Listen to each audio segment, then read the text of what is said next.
เราอยู่ที่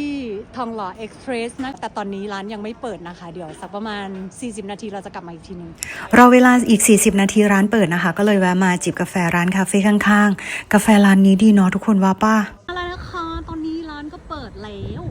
เดี๋ยวเข้าไปในร้านเลยร้านเปิดหรือยังคะ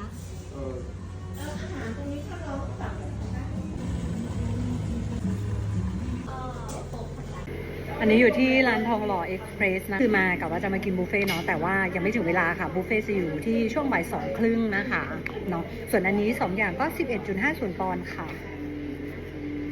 อร่อย